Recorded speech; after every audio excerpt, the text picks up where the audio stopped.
Que dos perros se miren fijamente significa desafío.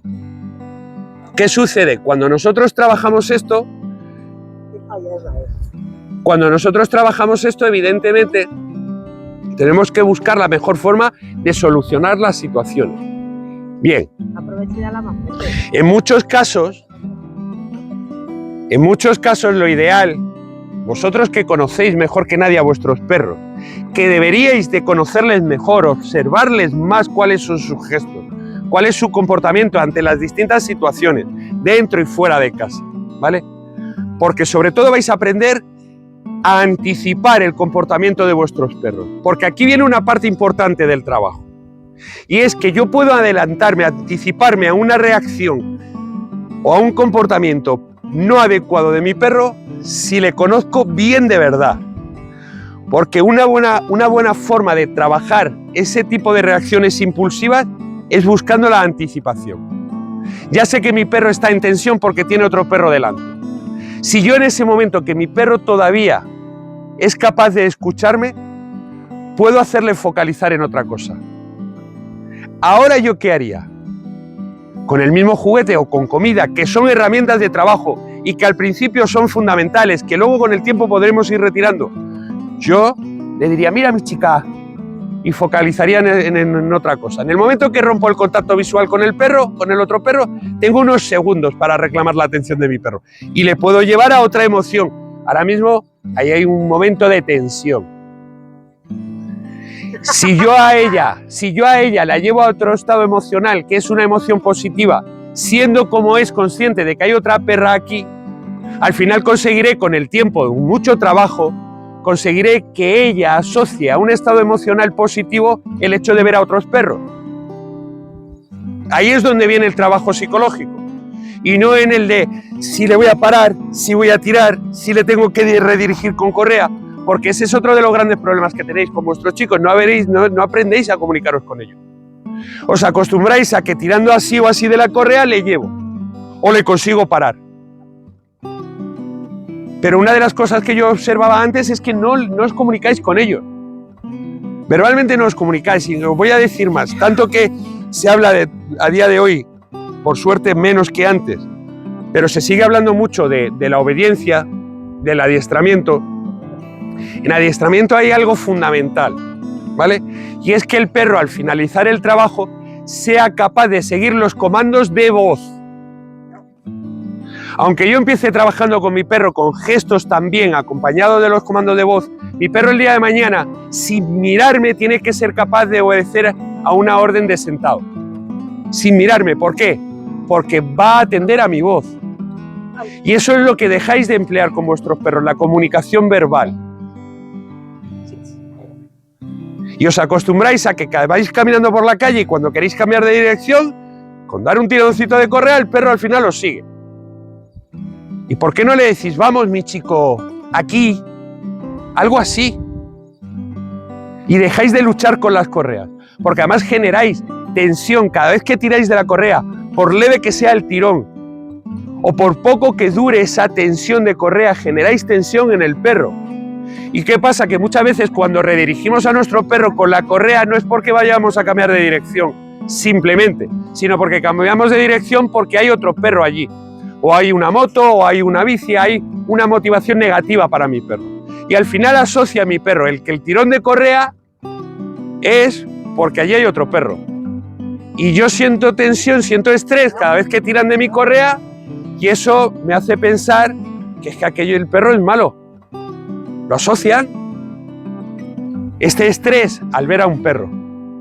Y encima además, mi humano o mi humana, cada vez que nos encontramos con un perro, me lleva en dirección contraria.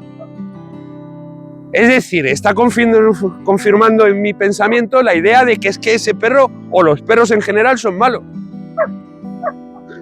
Y generamos situaciones de mayor estrés, más sobreexcitación en nuestros perros.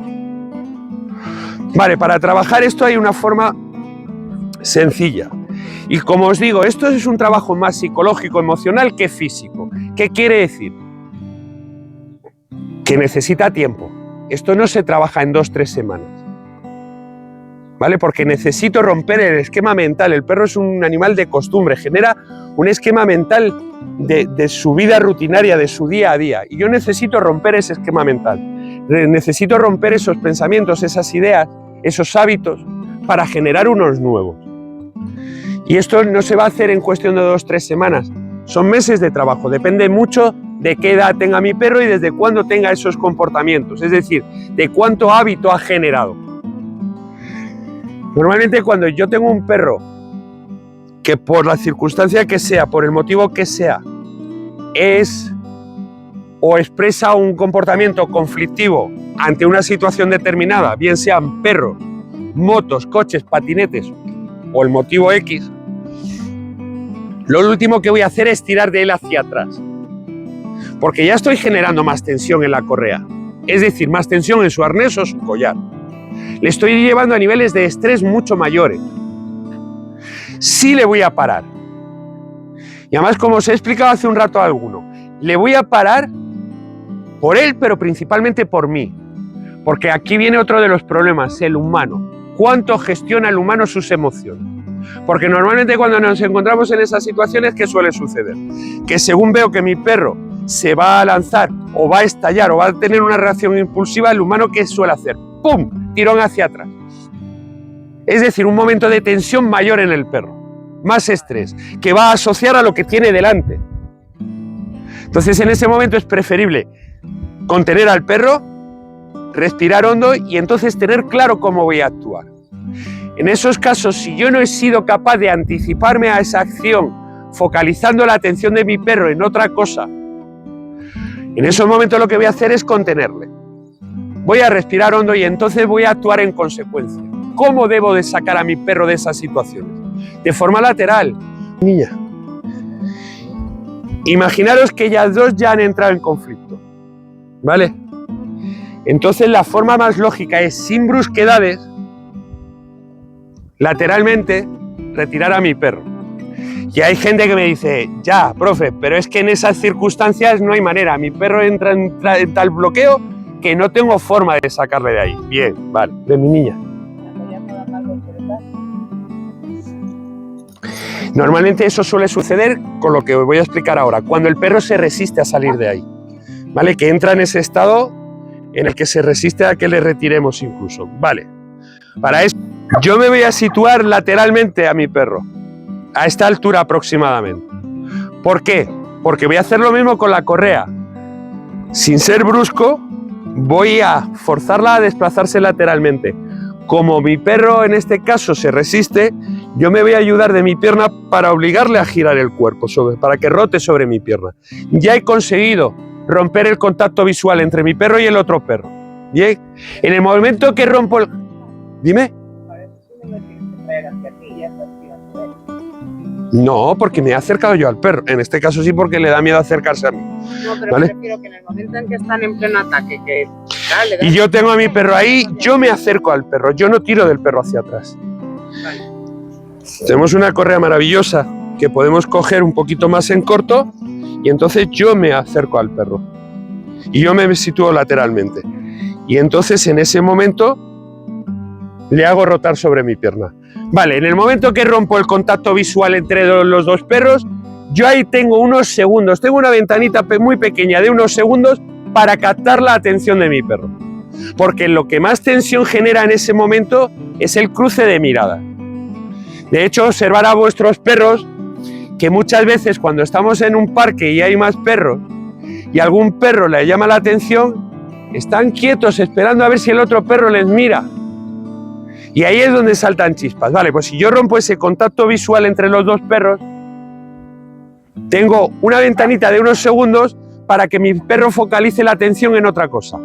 Juguete, comida, si yo soy capaz de motivar a mi perro lo suficiente en mí, y entonces ya me lo puedo llevar, ¿vale? Entonces sí me lo puedo llevar, pero bien, viene el momento en el que yo voy a convertir esa emoción negativa de mi perro en una emoción positiva, siendo que el otro perro sigue ahí. ¿Cómo? Fácil, muy fácil. Según consigo que focalice la atención en otra cosa, le desplazo un par de metros, le mando sentar mismamente, algo sencillo, algo que hagan fácil, ¿eh? Yo normalmente os digo sentar porque la mayoría, mejor o peor, lo hace. Que se siente, felicito, y si llevo chuches, refuerzo, porque la felicitación es lo que le dais vosotros. La comida o el juguete es un refuerzo de esa felicitación, ¿vale? Y yo, si además llevo chuche o juguete, refuerzo esa felicitación, es decir, mi perro en ese momento se va a sentir feliz, siendo que el otro perro sigue allí. La situación es básicamente la misma. Un espacio donde mi perro está compartiendo con otro perro, con un perro que además le hace sentir estrés. Pero yo le hago sentir bien. Y ya me puedo marchar. Mi perro se marcha de esa situación con una emoción al final positiva. Si yo repito eso durante un tiempo, mi perro al final igual, porque ellos aprenden de distintas formas, pero principalmente a través de la asociación. Si yo consigo que mi perro asocie el hecho de tener otros perros cerca a esas emociones positivas, al final mi perro verá como algo, si no bueno, no tan malo, al resto de perros. ¿Vale?